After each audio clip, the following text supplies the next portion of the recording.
Bonjour frères et sœurs et chers amis, nous allons comme chaque fois invoquer le Seigneur. Merci Seigneur notre Père pour ces moments où nous pouvons méditer ta parole. Instruis-nous encore s'il te plaît par elle et affermis nos cœurs dans tes voies afin que nous puissions être agréables. Merci de bénir chacun de nos cœurs au nom de Jésus. Amen. Voilà, nous allons lire un texte d'Ésaïe au chapitre 53 et à partir du verset 10 jusqu'au verset 12 inclus. Il a plu à l'Éternel de le briser, donc il est question de Jésus-Christ bien sûr, de le briser par la souffrance. Après avoir livré sa vie en sacrifice pour le péché, il verra une postérité et prolongera ses jours. Et l'œuvre de l'Éternel prospérera entre ses mains. À cause du travail de son âme, il rassasiera ses regards. Par sa connaissance, mon serviteur juste justifiera beaucoup d'hommes, et il se chargera de leurs iniquités. C'est pourquoi je lui donnerai sa part avec les grands. Il partagera le butin avec les puissants, parce qu'il s'est livré lui-même à la mort, et qu'il a été mis au nombre des malfaiteurs, parce qu'il a porté les péchés de beaucoup d'hommes, et qu'il a intercédé pour les coupables. Ce texte prophétique, proclamé par Dieu lui-même au travers d'Ésaïe le prophète, il y a quelques 750 à 800 ans avant la venue en chair de Jésus sur la terre, projette en quelques lignes quels seront les prolongements, les conséquences, les résultats, les fruits du sacrifice expiatoire de Jésus-Christ. Il y a là des mots et des expressions très forts et chargés en fait de promesses précises et certaines pour nous chrétiens, c'est-à-dire disciples de Jésus, en ce 21e siècle. D'abord, dans le verset 10b, il verra une postérité. Le verset 11, à cause du travail de son âme, il rassasiera ses regards, par sa connaissance, mon serviteur juste justifiera beaucoup d'hommes. Depuis 20 siècles de christianisme, et malgré les manquements à la parole de Dieu, les traditions, la multiplication des sectes et des religions dites chrétiennes, malgré l'obscurantisme et le déchaînement du diable et de ses légions, que de créatures de tout âge, de toutes conditions, de toute race, de toute langue, ont été rachetées par le sang précieux de Jésus-Christ et constitue cette armée innombrable qui un jour, dans le ciel, se rassemblera et dont l'apôtre Jean a eu la révélation dans le chapitre 7 de l'Apocalypse, versets 9 et 10, chapitre 7, versets 9 et 10. Après cela, je regardais, et voici, il y avait une grande foule que personne ne pouvait compter, de toute nation, de toute tribu, de tout peuple et de toute langue. Ils se tenaient devant le trône et devant l'agneau, revêtus de robes blanches et des palmes dans leurs mains. Et ils criaient d'une voix forte en disant « Le salut est à notre Dieu qui est assis sur le trône et à l'agneau ».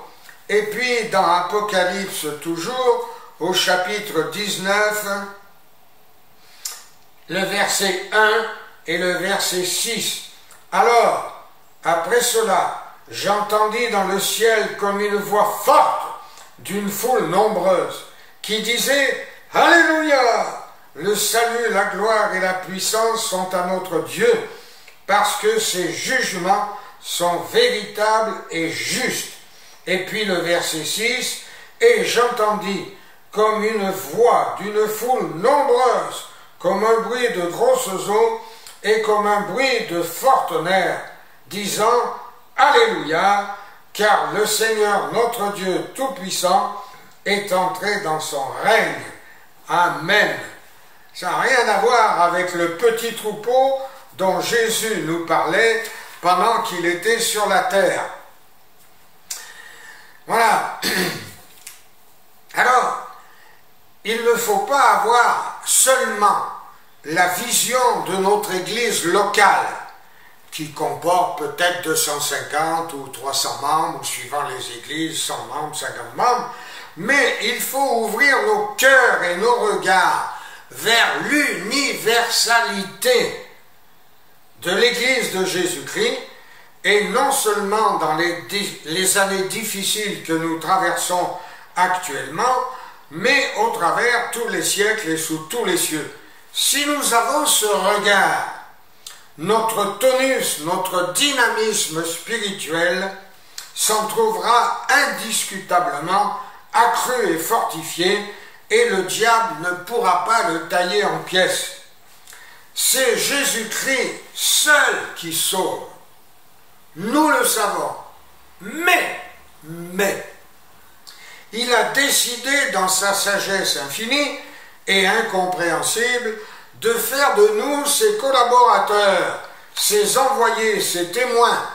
Et cela ne date pas seulement du jour de la Pentecôte et de la promesse exigence du livre des Actes, chapitre 1er, verset 8, « Vous recevrez une puissance et vous serez mes témoins à Jérusalem, dans la Judée et jusqu'aux extrémités de la terre. » En effet, il y a une antériorité dans la Bible.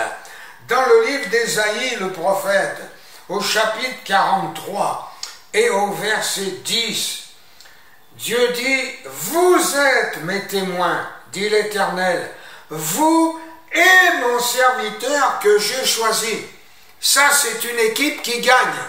Nous et Jésus-Christ ensemble. C'est le travail qui s'opère. À la fin du verset 12, « Vous êtes mes témoins, dit l'Éternel, et c'est moi qui suis Dieu. » Et puis aussi dans Ésaïe 44, le verset 8b, « Vous êtes mes témoins, y a-t-il un autre Dieu que moi ?» Nous repassons dans nos cœurs et de mémoire quelques déclarations de Jésus complétant harmonieusement et efficacement ces notions fondamentales quant à notre raison d'être de chrétiens témoins. Jésus a dit, le disciple n'est pas plus que le maître, mais tout disciple accompli, donc c'est nous, sera comme son maître.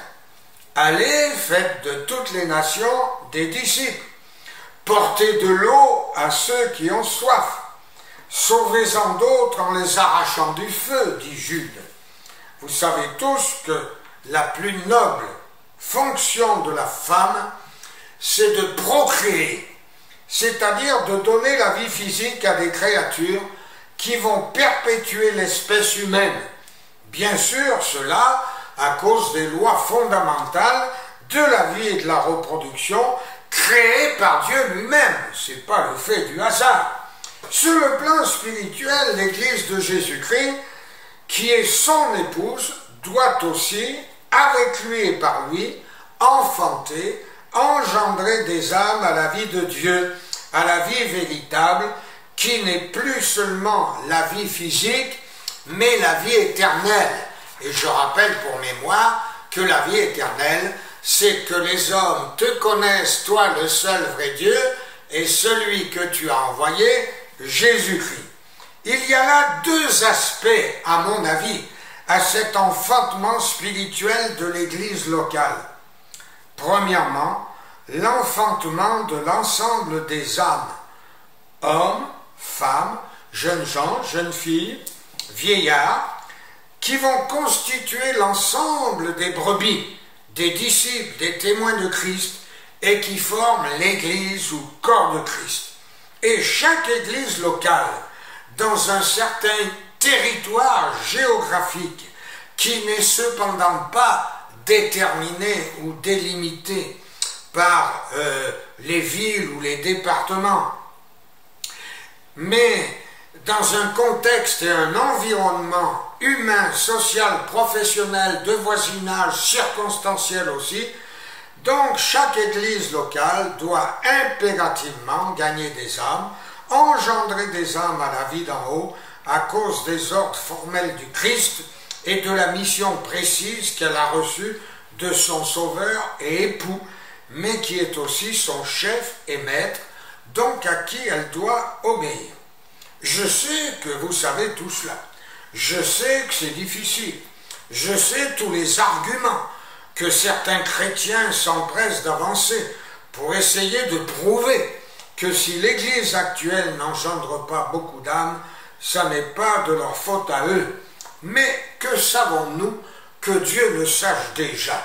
Et cependant, qui peut empêcher son bras d'intervenir, sa puissance de sauver, si ce n'est notre péché, notre paresse, notre manque de consécration, notre carence dans le témoignage verbal et aussi celui non négligeable de notre comportement au milieu des païens.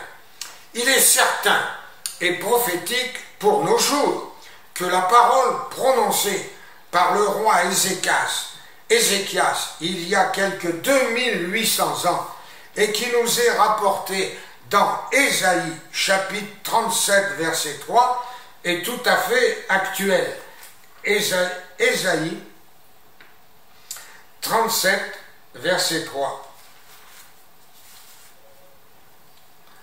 Ce jour est un jour d'angoisse, de châtiment et d'opprobre, car les enfants sont près de sortir du sein maternel et il n'y a point de force pour l'enfantement. Alors, ressaisissons-nous tous, frères et sœurs, c'est-à-dire chacun en particulier, et par notre consécration, notre sérieux, notre zèle, notre amour pour les âmes perdues, les malades, en un mot pour tous ceux qui sont à gagner à Jésus-Christ, et aussi par notre présence fidèle et notre participation réelle aux réunions de l'Église, donnons à Dieu les moyens de sauver et d'ajouter chaque jour à l'Église ceux qui sont sauvés.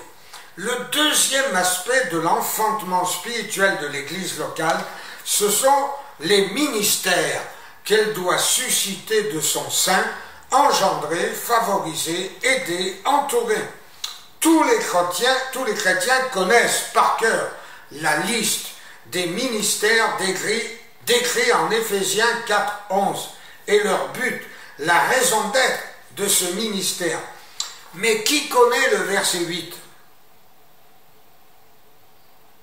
Christ a fait des dons à l'Église. Christ a fait des dons à l'Église. Et tous les ministères, grands ou petits au regard des chrétiens parfois, sont en fait et en réalité des dons de Dieu aux hommes. Gardons-nous donc au passage de les mépriser, de les critiquer, de les emmuseler quand ils foulent le grain, car en agissant ainsi, nous méprisons Dieu lui-même, le donateur des dons. Jésus a laissé un ordre précis, là aussi, que nous trouvons dans Matthieu, au chapitre 9, et les versets 36 à 38. Voyant la foule, Jésus fut ému de compassion pour elle, parce qu'elle était languissante et abattue, comme des brebis qui n'ont point de berger. Alors il dit à ses disciples, « La moisson est grande, c'est vrai, 8 milliards d'individus en ce moment, mais il y a peu d'ouvriers. Priez donc le maître de la moisson d'envoyer des ouvriers dans sa moisson. » Prions pour que le maître envoie donc des ouvriers dans la moisson. Et que du sein de cette église locale et de chaque église locale, des hommes déjà mariés et des jeunes gens se lèvent pour servir Dieu, pour proclamer l'évangile pendant qu'il est temps encore, car le temps est court. Et aussi, prions pour que ces ministères soient revêtus de la puissance du Saint-Esprit pour manifester des guérisons et des miracles, car il y a actuellement une telle détresse, une telle misère, une si grande confusion, des besoins immenses, qu'aucun serviteur de Dieu, malgré tout son amour et son dévouement, ne peut y faire face seul avec succès s'il n'y a pas cette confirmation divine de la parole annoncée par l'homme. Ainsi, à l'exemple de Christ, nous aussi, nous verrons une postérité spirituelle. Nous verrons que l'œuvre de Dieu prospérera entre nos mains. Nous rassasierons nos regards à cause du travail de notre âme dans le témoignage et la prière. Et au jour du tribunal de Christ et de l'éternité, chacun recevra sa part avec les grands et la récompense juste et équitable que le Seigneur jugera bon de lui donner. Alléluia, que Dieu vous bénisse. Amen.